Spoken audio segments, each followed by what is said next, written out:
Howdy, y'all. Welcome to the Beverly Hillbillies Facts and Trivia.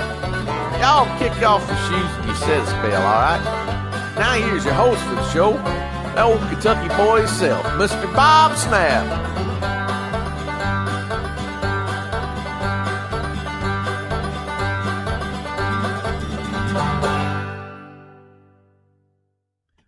Hello, everyone, and welcome to the Beverly Hillbillies Facts and Trivia. Appreciate you being here.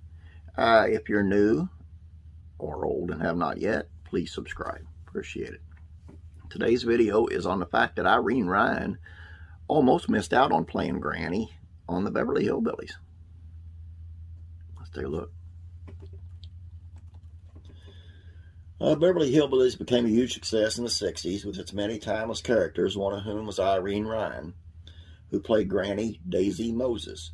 But what happened to her following the show? This is the story of the wonderful woman that became something of a granny to an entire population.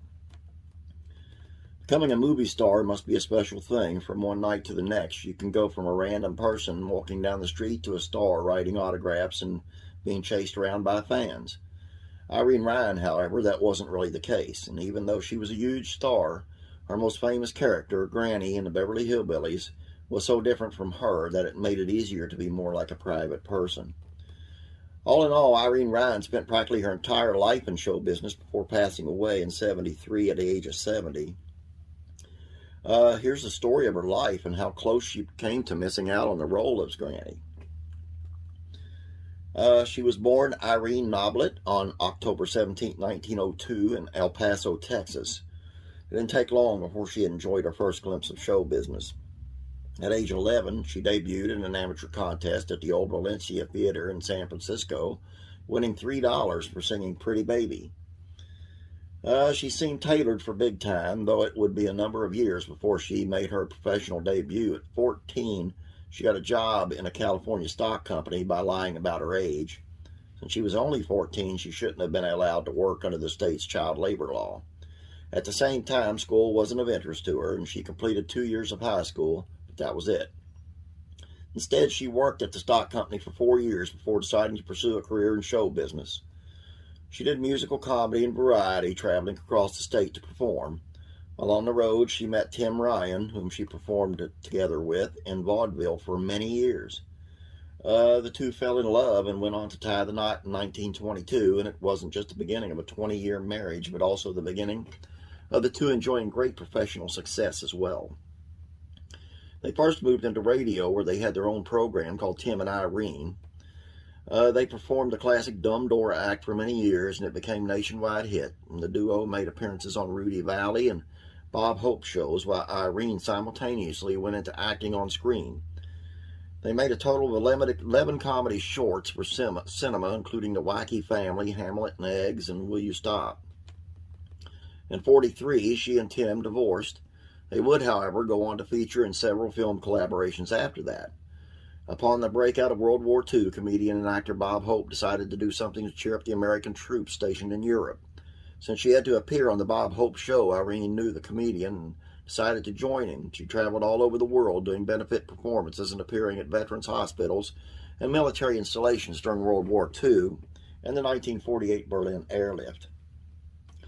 Believe me when I say that laughter up at the front lines is a very precious thing.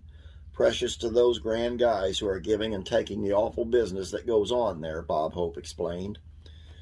There's a lump in the size of Grant's tomb in your throat when they come up to you and shake your hand and mumble thanks. Imagine those guys thanking me. Look what they're doing for me and for you. Yet it was the role of Granny Daisy Moses in the Beverly Hillbillies that changed everything. Though she never really missed out on the part altogether, Paul Henning was the television writer and producer who created the Beverly Hillbillies, and his casting agent didn't think she was a great fit. Irene got angry and immediately called Paul herself. Look, Paul, do I have to go home and get my gray wig and shawl to convince you, she said, according to El Paso Times. If you get somebody older to play the role, she won't be able to stand the pace. I know what those 7 to 7 schedules are like. Irene was called in to read for the part once again. However, Paul recalls it all in a different way as he explained it to the METV legends. Irene Ryan had paid us a visit, and she came by the office. We had used her on the Dennis Day show, and she came by, and I said, Irene, do you think you could play part of a hillbilly? And she said, are you kidding? I was at a stock company when we played a theater in Arkansas. We kept waiting for the curtain to go up backstage, and finally the curtain didn't go up, and there was nobody in the theater. So we went up and talked to the manager and asked why he didn't let people in. And he said that if he'd let them in before the curtain came up, they would whittle away the seats. So I know hillbilly. It's kind of a meet Irene Ryan type video. I hope you enjoyed it. I know it's a bit long, and viewership's kind of down on the Beverly Hillbillies facts and trivia at the moment. I'm hoping to build that back up. I'm hoping you guys will do me a favor and share these out.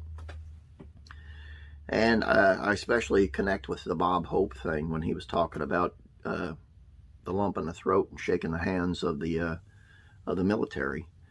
I went along with a band back in 1998 over in Kuwait and Bahrain in the Azores, and played for the military.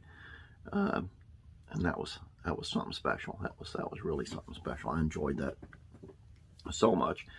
And it's just great to be able to give back to these people who just, they're willing to stick their necks out for us. And, you know, the least we can do. So, do me a favor before you get off YouTube altogether. Go check out Classic Sitcoms Facts and Trivia. Links in the description below. If you need a little bit of help with it, comment. I'll send the link your way, and you can check it that way. But make sure when you get over there, what you do is subscribe. And if you have not yet, subscribe to this channel too. I love you guys. Have a great day. God bless. I'll be praying for you.